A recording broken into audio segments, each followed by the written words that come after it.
August দাদার জন্মদিন, তো দাদার জন্মদিনে ওকে একটু চিকেন করে খাওয়ানোর ইচ্ছে ছিল। তো চিকেন তো অনেক রকমের খাওয়া হয়, তো এটা একটু অন্যরকমভাবে ট্রাই করেছি, আন্ধ্রা স্টাইল চিকেন কারি।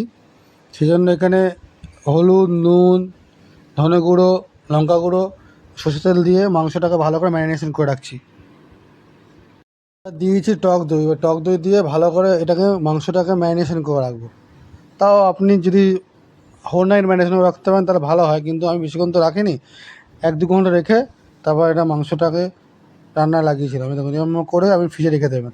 এবার একটা কড়া নেবেন, গরম হয়ে গেলে আমাদের সর্ষের তেল দিয়ে দিচ্ছি।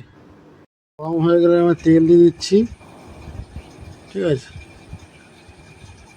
তেল দেওয়া হয়ে যাবে, তেলটা একটু গরম হলে আমরা দিয়ে দেবো দারুচিনি, কাঠ, লবঙ্গ, একটা জায়ফল, আর এখানে 3টে এলাচ। এগুলো এবার একটু তেলটা গরম হয়ে গেলে তেলে দিয়ে দেবো।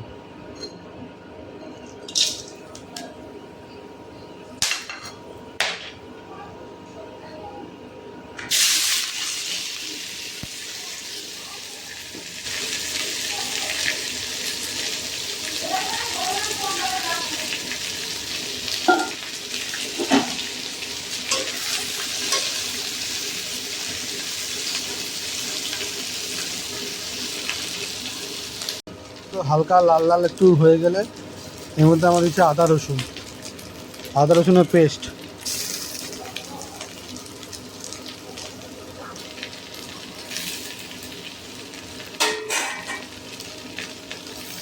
পেঁয়াজটা একটু লাল লাল হয়ে গেলে এর মধ্যে আমার টমেটো দিয়ে দিচ্ছি, টমেটো আর কাঁচা লঙ্কা। এবার দিয়ে দেওয়ার পর আমরা গ্যাসের ফ্লেমটা হাই করে একটু ভালো করে একটু এর সঙ্গে মিশিয়ে নেবো। এবার একটা প্লেটের মধ্যে আমরা হলুদ, লঙ্কা গুঁড়ো, ধনে গুঁড়ো আর নুন এর মধ্যে গ্যাসের ফ্লেমটা লো করে এর মধ্যে দিয়ে দিচ্ছি। এবার আবার একটু ভালো করে সব মিশিয়ে নেবো। দেখুন এরকম কালার চলে এসছে মশলার, এবং এই স্টেজে আমরা যে ম্যারিনেশন করা চিকেনটা ছিল সেটার মধ্যে দিয়ে দিচ্ছি।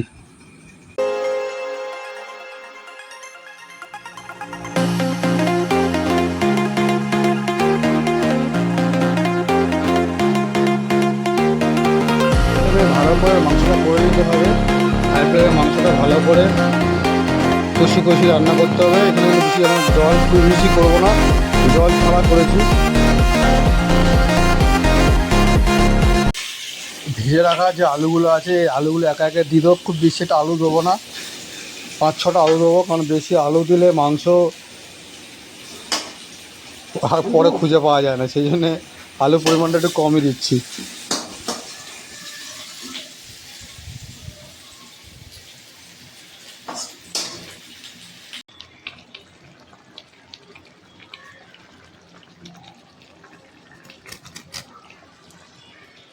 এই স্টেজে জায়ফল ছিল, এই জায়ফলটাকে গ্রিট করে নেবো,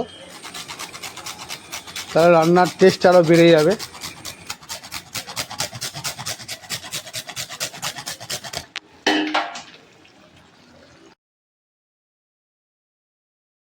আমি বেশিরভাগ রান্নার টেস্ট আনার জন্য গ্যাসের ফ্লেমটা লো করে দিই। এবার লো করে চাপা দিয়ে রাখি 20 মিনিট, তারপর আবার যখন ঢাকনা খুলি তখন আবার হাই ফ্লেমে আর একটু কষাই।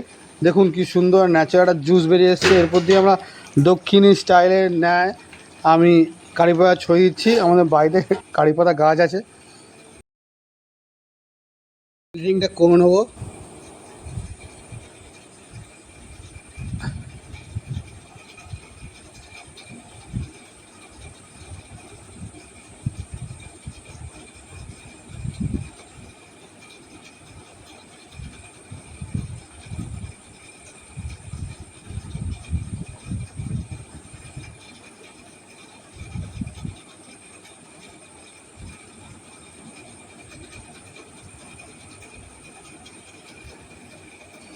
দক্ষিণী স্টাইল চিকেন কারি, চিকেন কষা রেসিপি। এটা আপনারা রুটি দিয়ে, ভাত দিয়ে আপনারা খেতে পারেন, সব রকম দিয়ে ভালো লাগবে। আমি বেশি ঝোল এখানে করিনি, মাখাই করেছি। লুচি, পরোটা, ভাত, রুটি সবই দিয়ে আপনারা খেতে পারবেন। আর কারি পাতা দেওয়ার জন্য রান্নার টেস্ট আরও বেড়ে গেছে। এটা আপনার ঘরে ট্রাই করতে পারেন, ভালো লাগবে।